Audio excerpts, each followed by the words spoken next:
तर नमस्कार विद्यार्थी मित्रांनो, तुमच्या सगळ्यांचं पुन्हा एकदा आपल्या आजच्या चर्चेमध्ये स्वागत आहे. लक्षात कसं ठेवायचं? बघा मित्रांनो, परत एकदा मी सांगतो, सगळ्यात इम्पॉर्टंट गोष्ट म्हणजे लक्षात कसं ठेवायचं हे समजून घ्या आजच्या या व्हिडिओमध्ये, आजच्या या चर्चेमध्ये. कारण काय, आपण खूप सारा अभ्यास करतो. बरीच मुलं आहेत आपल्यातली, अभ्यास करतात. सकाळी उठून लवकर 4-4 तास अभ्यास करतात, कोण 5 तास अभ्यास करतं, कोण 6 तास अभ्यास करतं. आणि बऱ्याचदा असं होतं, की काही मुलं 4-4, 5 तास अभ्यास, 5-5 तास अभ्यास करतात, त्यांना कमी मार्क मिळतात. आणि जी मुलं 2च तास अभ्यास करतात किंवा 3च तास अभ्यास करतात, त्यांना जास्त मार्क मिळतात. भाऊ, असं काय होतं? कमी अभ्यास करून सुद्धा जास्त मार्क कसे मिळतात? त्यांचं काय रहस्य आहे? अशा विद्यार्थ्यांना कसे काय जास्त मार्क मिळतात? कसे काय हे टॉपर होतात? तर मित्रांनो, टॉपर सगळ्यांना होता येईल. सगळ्यांना चांगले मार्क मिळू शकतात. काय फक्त तुम्हाला एकट्यालाच चांगले मार्क, म्हणजे एखाद्या ठराविक व्यक्तीला चांगले मार्क मिळतात अशातला भाग नाहीये. तर मित्रांनो, सगळ्यांना चांगले मार्क मिळू शकतात. त्यासाठी नेमकी काय स्ट्रॅटेजी असली पाहिजे, त्यावरती आज आपण चर्चा करणार आहोत, की वाचलेलं तुम्ही जर विसरत असाल, तर ते लक्षात कसं ठेवायचं? काय होतं माहितीये का? आपण अभ्यास करतो. 1 तारखेला एखादा मुलगा म्हणतो, की मी आजपासून अभ्यासाला सुरुवात करेल. 1 तारखेला अभ्यास करतो, 2 तारखेला करतो, 3 तारखेला करतो, 4, 5, 6, 7 महिनाभर खूप सारा अभ्यास करतो. खूप मन लावून अभ्यास करतो आणि 30व्या दिवशी तो बघतोय, महिन्याच्या शेवटच्या दिवशी, की मी जे वाचलंय, मी जो अभ्यास केला त्याच्यातला किती लक्षात राहिला. तर ते जर बघायचा प्रयत्न केला, तर 10% किंवा 5%च लक्षात राहिलेलं असतं. असं का होतं? महिनाभर मी खूप सारा अभ्यास केला, तरी माझ्या 5 ते 10%च कसं काय लक्षात राहिलं? डोक्यामध्ये विज्ञान का घुसलं नाही? डोक्यामध्ये मराठी का घुसलं नाही? याचं नेमकं काय कारण आहे? तर ते कारण शोधण्याचा प्रयत्न करणार आहोत. तर जेवढं तुम्ही महिन्याभरात वाचलंय, त्याच्यातलं 90% पेक्षा जास्त भाग कसा लक्षात राहील, यावरती आज आपण चर्चा करणार आहोत. तर जाऊयात पटकन पुढे. तर बघा, सगळ्यात महत्त्वाच्या 3 पायऱ्या आहेत. या 3 पायऱ्यांमधून आपल्याला जायचं आहे. 3 पायऱ्यांमधून जायचंय. पहिली पायरी आहे लर्निंग, दुसरी पायरी आहे स्टोअर आणि तिसरी पायरी आहे रिकॉल. या 3 पायऱ्या महत्त्वाच्या आहेत आणि या 3 पायऱ्यांनंतर चौथी पायरी. ती चौथी पायरी कुठली ते पण बघूयात. ज्यावेळेस तुम्ही पुस्तक, वही घेऊन अभ्यासाला बसता, त्यावेळेस ह्या 3 पायऱ्या अतिशय महत्त्वाच्या आहेत. त्याच्यामध्ये लर्निंग, स्टोअर आणि रिकॉल म्हणजे काय? तर बघा, पहिला मुद्दा आहे लर्निंग. लर्निंग म्हणजे तुम्ही वाचता, पाठ करता, पाठांतर करता. मित्रांनो, माझं सरळ म्हणणं आहे, की पाठांतराच्या भानगडीत नाही पडायचं, समजून घ्यायचं. समजून घ्या. संकल्पना, कन्सेप्ट आपण समजूनच घेत नाही. पाठांतर करत असताना कसं पाठ करायचं हेच कळत नाही. मित्रांनो, पाठांतर करत असताना ज्यावेळेस तुमच्यासमोर पुस्तक असेल किंवा एखाद्या प्रश्नाचं उत्तर तुम्ही पाठ करत असाल, त्यावेळेस एक लक्षात घ्यायचं किंवा हे सगळं किंवा आणखी एक इम्पॉर्टंट गोष्ट बघा, प्रश्नांची उत्तरं पाठ करताय तुम्ही, पण ती पाठ करण्याच्या अगोदर धडा वाचणं गरजेचं आहे. आपला भावड्या धडा जो वाचत नाही, डायरेक्ट प्रश्नांची उत्तरं पाठ करायला घेतो. विज्ञानचा धडा शाळेत शिकवला जातो, क्लासमध्ये शिकवला जातो, YouTubeवर बघतो, अख्खा धडा YouTubeवर बघतो, अख्खा धडा तुम्ही ऑनलाईन क्लासमध्ये बघता किंवा शाळेतल्या क्लासमध्ये तुम्ही ऐकता, परंतु तुम्ही पुस्तक वाचत नाही. तो धडा किंवा ते जे प्रकरण आहे ते आपण अजिबात वाचत नाही. विज्ञान असू दे, कुठलाही असू दे, विज्ञानची प्रकरणं, मराठी, इंग्रजीचे धडे आपण वाचतच नाही. तर माझं सगळं म्हणणं आहे, समजा तुम्ही आज ठरवलं मला अमुक-अमुक धड्यावरच्या प्रश्नांची उत्तरं पाठ करायची आहेत, अमुक-अमुक प्रकरणांच्या प्रश्नांची उत्तरं पाठ करायची आहेत, तर ती पाठ करण्याच्या अगोदर तो धडा वाचलाय का तुम्ही? नाही वाचला. नसेल वाचला तर पहिला धडा वाचा. आणि तो वाचत असताना कसा वाचायचा? हातामध्ये पेन्सिल घ्यायची आणि धडा वाचत असताना किंवा हायलायटर जर मिळाला तर उत्तम.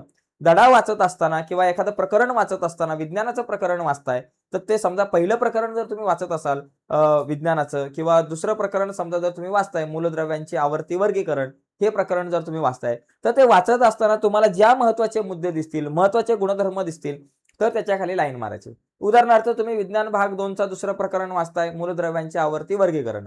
तर ते वाचत असताना तुम्हाला डोबे-रायनरची त्रिके दिसली, मग डोबे-रायनरच्या त्रिकांचा नियम आहे, त्याच्या खाली अंडरलाईन करा 2-3 ओळींखाली. बरोबर? त्या समजून घ्या. त्याच्यानंतर न्यूलँड्सची अष्टके दिसतील, त्याचा नियम आहे, त्याच्या खाली लाईन मारा. त्याच्यानंतर मेंडेलिव्हच्या आवर्त सारणीचा जो नियम असेल त्याच्या खाली अंडरलाईन मारा. जे महत्त्वाचे मुद्दे तुम्हाला वाटतील, महत्त्वाच्या व्याख्या वाटतील, संकल्पना वाटतील, नियम वाटतील, त्याच्या खाली तुम्ही अंडरलाईन करा. ओके.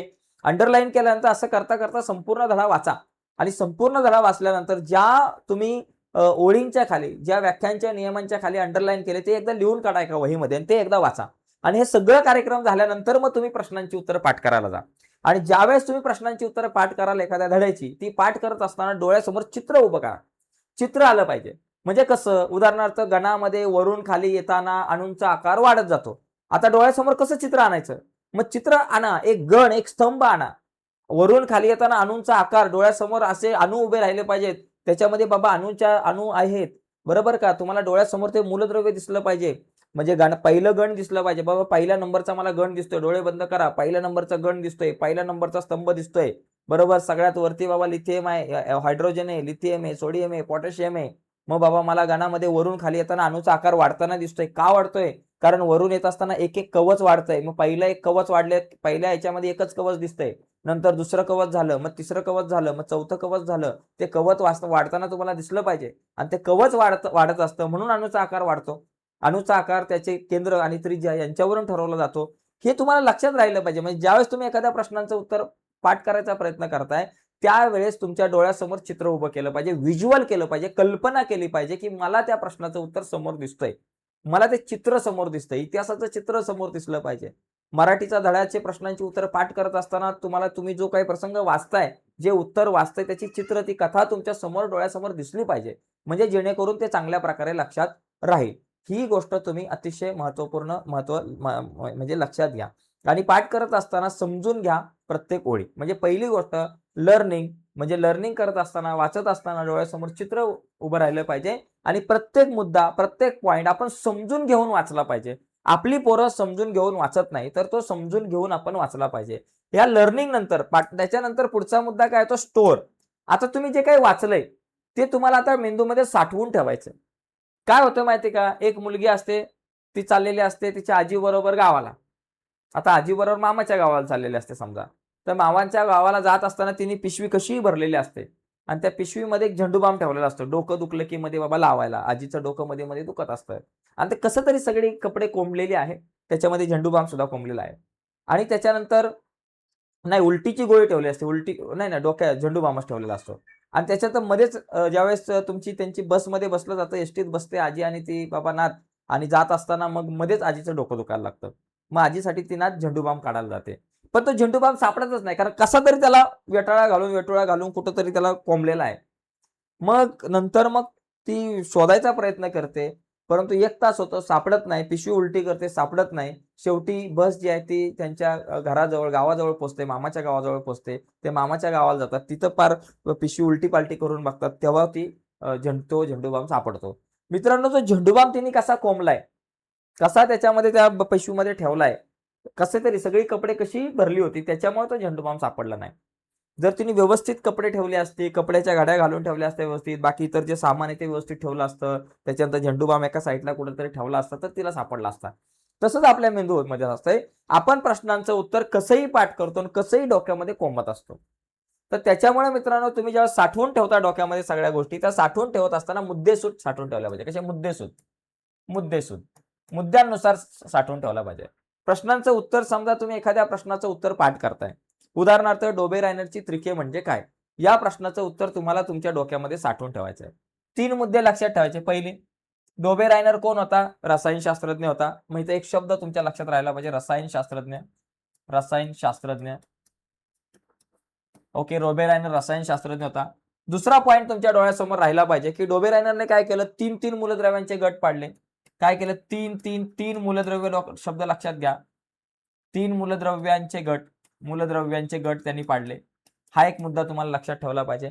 त्याच्यानंतर चौथा मुद्दा, यालाच त्यांनी त्रिके नाव दिलं. आणि त्याच्यानंतर तिसरा मुद्दा झाला, आणि त्याच्यानंतर चौथा मुद्दा उदाहरण. उदाहरण काय बाबा? Lithium, sodium, potassium. LNK. Lithium, sodium, potassium. Okay, lithium, sodium, potassium. प. तर या ठिकाणी आता लक्षात ठेवताना, इथं तुम्हाला या प्रश्नाचं उत्तर लक्षात ठेवताना तुम्हाला काही शब्दच लक्षात ठेवायचे. पहिली गोष्ट, रसायनशास्त्रज्ञ. डोबेरायनर हा एक रसायनशास्त्रज्ञ होता. 3 मूलद्रव्यांचे गट. डोबेरायनर हा एक रसायनशास्त्रज्ञ होता. त्याने समान गुणधर्म असलेल्या 3 मूलद्रव्यांचे गट पाडले. यालाच त्याने त्रिक नाव दिलं, आणि उदाहरण लिथियम, सोडियम, पोटॅशियम. म्हणजे प्रश्नाचं उत्तर पाठ करत असताना असं मुद्द्यानुसार पाठ करा. एकदम सलग पाठ करू नका. काही मुलं सलग पाठ करतात, मग ते मुद्द्यानुसार पाठ करा. तुम्ही लक्षात घ्या, मला बाबा डोबेरायनरचे त्रिके लिहायचे 4 मुद्दे पाहिजेत. मग पहिल्या मुद्द्यामध्ये मी लिहिणार रसायनशास्त्र, म्हणजे तो एक रसायनशास्त्रज्ञ होता. दुसऱ्या मुद्द्यात 3 मूलद्रव्यांचे गट आहेत, मग दुसऱ्या मुद्द्यामध्ये मी लिहिणार त्यांनी समान रासायनिक गुणधर्म असलेल्या 3 मूलद्रव्यांचे गट पाडले. नंतर मला बाबा याला त्यांनी त्रिक म्हटलं, आणि एक उदाहरण दिसलं पाहिजे, लिथियम, सोडियम, पोटॅशियम. शॉर्टकटमध्ये LNK लक्षात ठेवलं तरी चालेल. लिथियम, सोडियम, पोटॅशियम म्हणताना LNK लक्षात ठेवलं तरी चालेल. फक्त लिहिताना ते डिटेलमध्ये लिहायचं. म्हणजे अशा पद्धतीने ज्यावेळेस तुम्ही त्या डोक्यामध्ये स्टोअर करून ठेवता, त्याच्यामुळे लक्षात घ्या, ज्यावेळेस तुम्ही एखाद्या प्रश्नाचं उत्तर पाठ करता, वाचन करत असताना आजूबाजूला कुठल्याही प्रकारचा दंगा, मस्ती, टीव्हीचा आवाज, गाड्यांचा आवाज नकोय. एकदम शांततेत पाठ करायचं. कारण ज्यावेळेस गर्दी, गोंधळामध्ये, गडबडीमध्ये समोर टीव्ही आहे, मोबाईलवरती गाणी चालू आहे, तुम्ही वाचन करताय, तुम्ही पाठांतर करताय, तर काय होतं, ती माहिती व्यवस्थित स्टोअर केली जात नाही. तुमच्या त्या माहितीसोबत टीव्हीचा आवाज मेंदूमध्ये स्टोअर होतो. त्या माहितीसोबत मोबाईलमधलं गाणं पण स्टोअर होऊ शकतो. त्या माहितीसोबत आजूबाजूचा गोंधळ सुद्धा स्टोअर होऊ शकतो. पण एकाग्रता एखाद्या मुलाची खूपच चांगली असेल तर ठीक आहे. पण नसेल आपली तर एकदम शांत ठिकाणी आपल्याला अभ्यास करता आला पाहिजे. अभ्यास केला पाहिजे. ते वाचत असताना तुम्हाला कसं वाचायचं सांगितलं आणि मुद्देसूदपणे आपल्या डोक्यामध्ये साठवून ठेवलं पाहिजे. ओके. तर या गोष्टी लक्षात घ्या. ते डोक्यामध्ये व्यवस्थित आपल्याला स्टोअर करता आलं पाहिजे. त्याच्यानंतर सगळ्यात महत्त्वाचा मुद्दा रिकॉल. रिकॉल म्हणजे काय? आता समजा तुम्ही प्रश्नांचं उत्तर पाठ करताय. एका प्रश्नाचं उत्तर पाठ केलं. पाठ केल्यानंतर डोळे बंद करून आठवा, की बाबा डोळे बंद करून आठवा. डोळे बंद करा, रिकॉल करा. त्या प्रश्नाचं उत्तर डोबे रायनरची तिरके बाबा. मग डोबे रायनर डोळे बंद करायचं. डोबे रायनर रसायनशास्त्रज्ञ होता. त्याने 3-3 मूलद्रव्यांचे गट पाडले. समान गुणधर्म असलेल्या मूलद्रव्यांचे गट पाडले. याला त्याने त्रिके म्हटले. आणि त्याचं उदाहरण आहे लिथियम, सोडियम, पोटॅशियम. 2-3 वेळा रिकॉल करा. रिकॉल करा, आठवलं, मग पुढे जा. बरोबर ना? रिकॉल करा, आठवलं, मग पुढे जा. म्हणजे पहिलं तुम्हाला वाचायचंय, लर्निंग आहे. त्याच्यानंतर मग तुम्हाला ते स्टोअर करायचं व्यवस्थित आपल्या मेंदूमध्ये आणि नंतर ते आठवायचंय आणि आठवल्यानंतर पुढच्या प्रश्नाचं उत्तर पाठ करायचंय. म्हणजे ह्या 3 स्टेप ज्यावेळेस तुम्ही अभ्यास करायला बसता, त्यावेळेस या 3 स्टेप अतिशय महत्त्वाच्या आहेत. आणि आकृत्यांच्या सहाय्याने सुद्धा कधी-कधी काही-काही प्रश्नांची उत्तरं आपल्या लक्षात राहतात. त्याच्यामुळे आकृत्याच्या सहाय्याने आपल्याला काही प्रश्नांची उत्तरं समजून घेणं खूप गरजेचं असतं. समजून घ्या. बऱ्याचदा आपण समजून घ्यायच्या भानगडी मध्ये पडत नाही. त्यामुळे प्रश्नांची उत्तरं आपण समजून घेतली पाहिजे. आपण पाठ नाही करत बसलं पाहिजे. पाठ केलं की वाट लागू शकते. त्याच्यामुळे प्रश्नांची उत्तरं आपल्याला नीट समजून घ्यावी लागणार आहे. त्याच्यानंतरचा पुढचा एक महत्त्वाचा मुद्दा आहे या ठिकाणी, तो म्हणजे रिव्हिजन मित्रांनो. आता ही रिव्हिजन कधी करायची? त्या दिवशी तर नसती करायची. तुम्हाला मी सांगतो रोज रिव्हिजन सकाळी, रोज सकाळी. रोज सकाळचा जो मॉर्निंगचा जो तुमचा वेळ आहे, सकाळ, सकाळ, सकाळ, दुपार, संध्याकाळ. रोज सकाळी ज्यावेळेस तुम्ही उठता, रोज सकाळी अर्धा तास किंवा 15 मिनिटे, अर्धा तास पकडा. काल जो तुम्ही अभ्यास केलाय, काल तुम्ही ज्या धड्यांच्या प्रश्नांची उत्तरं पाठ केलेत, ज्या प्रकरणांची, ज्या विषयांची प्रश्नांची उत्तरं पाठ केलेत ना मित्रांनो, अर्ध्या तासामध्ये ती वाचून काढा. ती वाचून काढा. काल जे वाचलंय दिवसभरामध्ये अर्धा तास द्या. रोज अर्धा तास यासाठी द्यायचा, की काल मी जे काय वाचलेलं आहे, ते जे वाचलेलं आहे त्याच्या रिव्हिजनला. नाहीतर प्रॉब्लेम काय होतं माहितीये का मित्रांनो, काल वाचलंय, आज दुसरं काहीतरी वाचलेलं असतं. उद्याच्या दिवशी आपण परवाच्या दिवसाचं विसरतो. आणि आपण विसरतो. जी मेहनत तुम्ही काल जे 5 तास घालवलेले 5 तास ते वाया जातील भावा. कालचे 5 तास वाया नको जायला म्हणून आज अर्धा तास दे. ओके. रोज सकाळी एक लक्षात घ्या, टार्गेट ठेवा. टार्गेट काल जे वाचलंय त्याची मी रिव्हिजन घ्या, ही सवय लावा. त्याच्यानंतर काय करायचं, असं तुम्ही आठवडाभर अभ्यास केल्यानंतर आठवड्याचा रविवार, कारण रविवार कशासाठी द्यायचा, आठवड्याभरामध्ये तुम्ही ज्या प्रश्नांची उत्तरं पाठ केले, जे वाचलेले त्याची रिव्हिजन रविवारी करायचं. दर रविवारी रिव्हिजन असली पाहिजे, आठवडाभर काय वाचलं त्याची. कारण नुसत्या दुसऱ्या दिवशी रिव्हिजन काय करून काय होत नाही. बरोबर का? म्हणजे रिव्हिजन तुमची ऍक्च्युअली 3 टप्प्यामध्ये झाली पाहिजे. पहिला टप्पा कुठला? रोज सकाळी अर्धा तास. काल जे वाचलंय ते मी आज सकाळी अर्धा तास मी त्याची रिव्हिजन करणार. आणि आठवडाभर जे तुम्ही वाचताय त्याची रिव्हिजन तुम्ही रविवारी करायची. आणि संपूर्ण महिन्याभराचा जो तुमचा अभ्यास आहे त्याची रिव्हिजन महिन्याच्या शेवटच्या दिवशी 30-31 तारीख जी काही असेल, महिन्याच्या शेवटच्या दिवशी 2 दिवस, महिन्याच्या शेवटचे 2 दिवस संपूर्ण महिन्याभरामध्ये तुम्ही जो काही अभ्यास केलाय, ज्या प्रश्नांची उत्तरं पाठ केलेली आहेत ती वाचायची.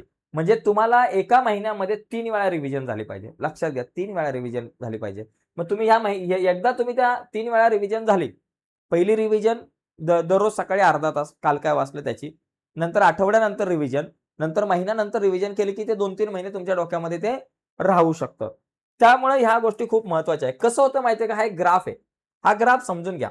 सुरुवातीला ज्यावेळेस तुम्ही वाचल्यानंतर तुम्ही एवढं लक्षात राहतं. आज वाचलं की तुमच्या एवढं लक्षात आहे. आणि जसजसा वेळ जातो तसतसं तुम्ही विसरून जाता आणि काही आठवड्याभरानंतर जर तुम्ही बघितलं तर एवढंच लक्षात आहे. म्हणजे आज जर का 100% वाचलं असेल तर आठवड्याभरामध्ये तुमच्या 10%च लक्षात आहे.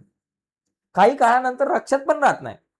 मित्रांनो, 9वीला काय शिकलात तुम्ही? ज्या विद्यार्थ्याला 90% पडलेत 9वीला, त्या विद्यार्थ्याच्या सुद्धा 9वीच्या संकल्पना काही लक्षात नाही राहत. कारण जसजसा काळ जातो तसतसा आपण विसरतो बऱ्याचशा गोष्टी. हे लॉजिक आहे.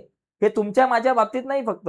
मोठे मोठे शास्त्रज्ञ होऊन गेले ना, शास्त्रज्ञ भावांनो, त्यांच्या डोक्यामध्ये पण हाच विषय. त्यांचं सुद्धा असंच. ते शाळेमध्ये असताना त्यांची पण अशीच परिस्थिती होती. किंवा माणसाची अशीच परिस्थिती. आपल्या मेंदूचं तेच काम आहे. मेंदू ज्या गोष्टींची आवश्यकता नाहीये त्या गोष्टी डोक्यात ठेवत नाही. आणि ज्या गोष्टी रेग्युलर मेंदू वाचत नाही, रेग्युलर आठवत नाही, त्याला वाटतं की आता ह्या काही कामाच्या नाही, हा काही आठवतच नाहीये, त्याच्यामुळे तो डिलीट करतो. त्याच्यामुळे लक्षात घ्यायचं की जसजसा तुमचा काळ जाणार आहे, तसतसं तुम्ही जे वाचलंय ते कमी होणार. जसजसा वेळ पुढे जाईल, जसजसे दिवस जातील, तसतसं आज तुम्ही जे वाचलंय ते तुमच्या लक्षात राहणार नाही. ते कमी, कमी, कमी होणार आहे. समजा जर का आज 100% वाचलं असेल, 10 दिवसानंतर किंवा आठवड्याभरानंतर 10%च लक्षात राहील. मग त्यासाठी काय करायचं? त्यासाठी रिव्हिजन, प्रत्येक टप्प्यावर रिव्हिजन आहे. समजा बाबा इथं तुम्ही वाचलं एवढं, 2-3 दिवसानंतर रिव्हिजन केली, परत इथपर्यंत आलो. परत रिव्हिजन केली, परत इथपर्यंत आलो. परत रिव्हिजन केली, मग परत एवढं सगळं लक्षात राहिलं. म्हणजे कालांतरानंतर तुमच्या जर लक्षात राहायचं असेल, लक्षात ठेवायचं असेल, तर टप्प्या-टप्प्याला रिव्हिजन केली पाहिजे. आणि जी रिव्हिजन जर का तुम्ही टप्प्या-टप्प्याने रिव्हिजन केलीच नाही मित्रांनो, तर विषय अतिशय गंभीर आहे. टप्प्या-टप्प्याने जर रिव्हिजन नाही केली, तर तुम्ही सगळं विसराल. जी मेहनत तुम्ही महिनाभर करताय, जी मेहनत करताय ती सगळी विसरून जाल. त्याच्यामुळं तुम्हाला रिव्हिजन करणं टप्प्या-टप्प्यानं अतिशय महत्त्वाचं आहे. एक अभ्यास करताना ट्रिक लक्षात घ्या. अभ्यास आणि ब्रेक. बरं का? 1 तास अभ्यास, 1 तास अभ्यास करा, वाचा आणि 10 मिनिटाचा ब्रेक घ्या. 10 मिनिटे ब्रेक. परत 1 तास अभ्यास, परत 10 मिनिटे ब्रेक. किंवा एखाद्या विद्यार्थ्याला असं वाटतंय 30 मिनिटं अभ्यास, 5 मिनिटं ब्रेक. 30 मिनिटं अभ्यास, 5 मिनिटं ब्रेक. काही बरं उलटी करतात. 1 तास ब्रेक आणि 10 मिनिटं अभ्यास. बाबा असं काय करू नको. नाहीतर म्हणायचं मी उलटं करतो सर. 1 तास मजा करतो आणि 10 मिनिटं अभ्यास करतो. 10 मिनिटं अभ्यास, 1 तास ब्रेक. असं नका करू.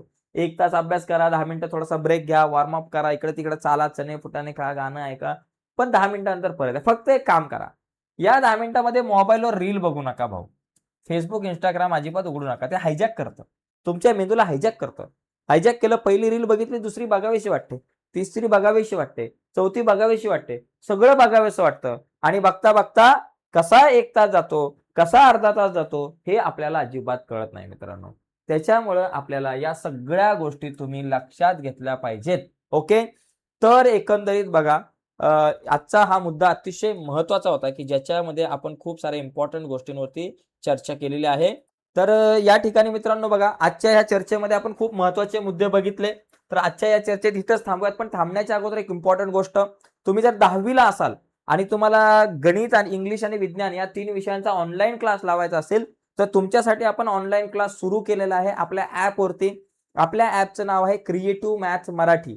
क्रिएटिव्ह मॅथ्स मराठी या ॲपवरती तुम्ही इयत्ता 10वीचा गणिताचा जो लेक्चर आपला 10वीचा क्लास आहे ऑनलाईन, तो क्लास जो आहे तो क्रिएटिव्ह मॅथ्स मराठी या आपल्या ॲपवरती तो क्लास तुम्ही जॉइन करू शकता. तर आपल्या ॲपवरती जाऊन तो क्लास जॉइन करा आणि या क्लासची फी फक्त आहे ₹199. फक्त 199 म्हणजे फक्त ₹199 तुम्ही इंग्लिश, गणित, विज्ञान हे विषय जे आहे ते शिकू शकता. आणि वेळ जो आहे 8 वाजता, रोज रात्री 8 वाजता आपला क्लास असतो. सध्या आपण इंग्लिश, गणित, विज्ञानावरती भर देतोय, परंतु जेव्हा बोर्डाची परीक्षा आपली जवळ येते त्यावेळेस आपण सर्व विषयांवरती चर्चा करत असतो. ओके?